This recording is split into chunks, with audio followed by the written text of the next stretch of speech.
Henry, now that we have that shameless self-promotion out of the way, I think it's time. Ladies and gentlemen, it's my absolute pleasure to introduce this year's valedictorian, Mr. Henry Goddard.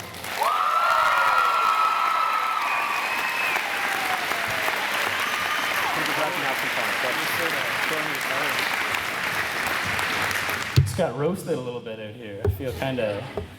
All right, so let's get right into it here. Good evening, honored guests, administration, teachers, family, friends, my mother, Kathy. How are you, Mom?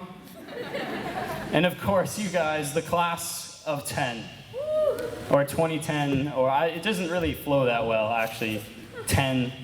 So we're not 86. We didn't get 49. That would have been sweet. But we got to deal with it. So lucky for you guys, I've come up with a couple better sounding, a little better flowing labels.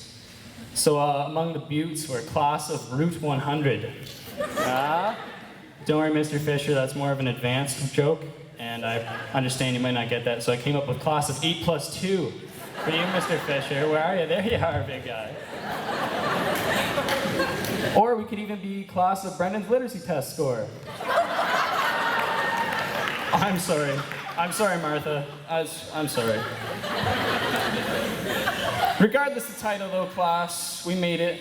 We're here together, and we're proud to be the class of 10. I would be remiss, however, if I didn't acknowledge a class member of ours who isn't here tonight, and that's Elijah Cole. But I think all of you agree that he is very much here tonight, and he's very much part of the class of 10. Now, it was only a short while ago that PECI saw the class of 10, that beady-eyed crop of innocent adolescents, enter its red brick walls. We had no idea what we were in for. We didn't know that Miss Moon owned a hallway. Or that if given a month, Mr. Sheehan could grow a beard identical to that of Mr. T, and then go ahead and poorly impersonate Mr. T. I mean, we didn't know that Miss Affleck's calculators were as precious as gold. Isn't that right? And we didn't realize that Miss Kern had a small collection of reptiles harbored in the back quadrant of Prince Edward Collegiate. And one thing we sure didn't know was that Jason Parks, although looked very much like he was a student, was in fact not, and had graduated some time ago, and just chose to eat his lunch in the senior cafeteria. Yes, we had a lot to learn, but one thing that we did understand was that we were going to support each other through thick and thin, and that our new high school would do just the same. But that's what's great about living in a rural area. I mean, it seems no matter the obstacle, the person you're looking for is always there. And on behalf of the class of 10, I think it's only proper that I thank our wonderful teachers for always being there. We're gonna get thank you.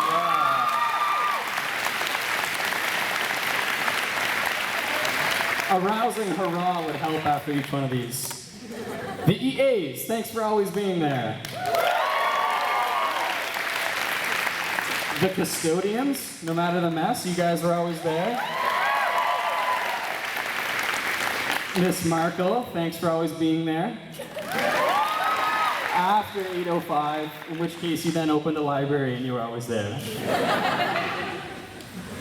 My beautiful brother George. Oh, George, thank you for always being there. My friends, unless of course there was a dispute of $5 or so, thanks for always being there. Subway, I can't stress this enough, Subway, thank you for always being there.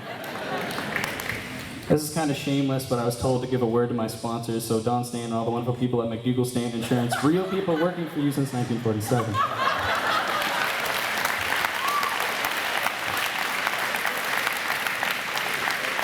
In general, Prince Edward County, thanks for always being there. Mr. Bell, where were you? I mean, I've looked all over. I just didn't want to put this in here, but I couldn't even find you the last day. I'm just kidding. We knew where to find you. On Wingman. But here I am standing up here thanking everyone as though we're never going to see him again. But these folks aren't going anywhere. Miss Nichols is always going to answer questions with other questions. And if you've ever taken a gym class with Mr. Holmes, you know that this still is Mr. Holmes' house! And you are not Mr. Holmes! Get off his volleyball court!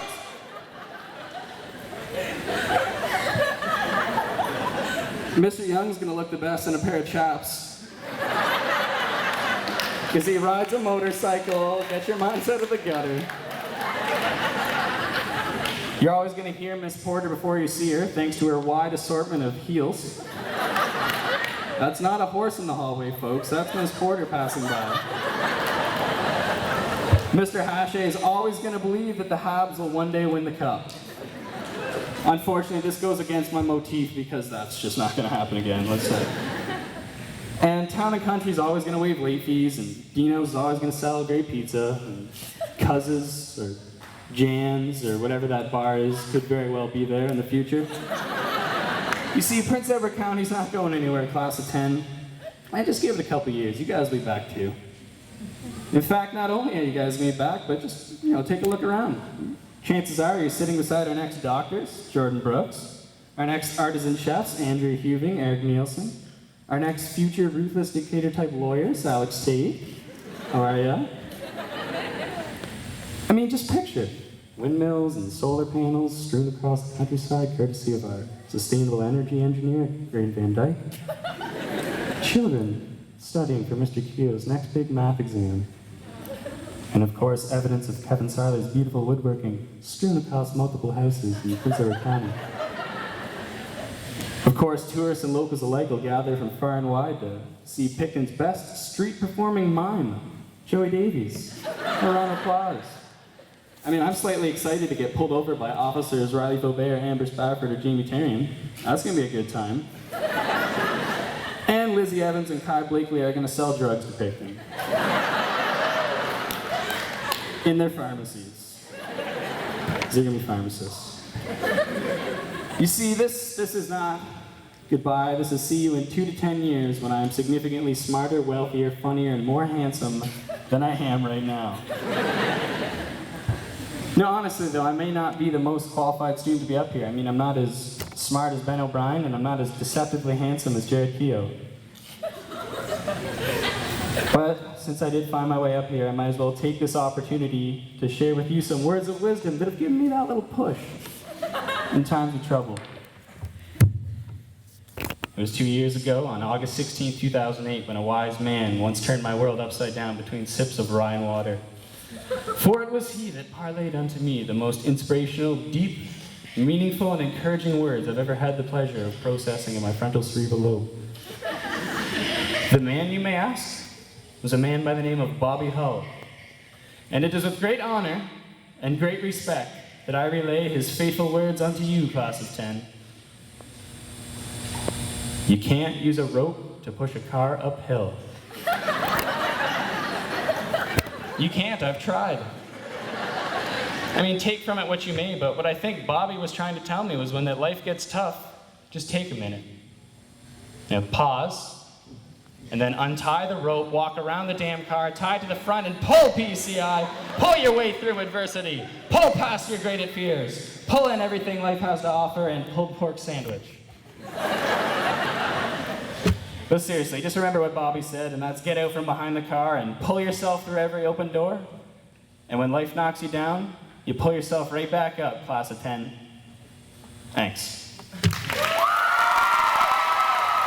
I'll see you at the reunion. See you at the reunion.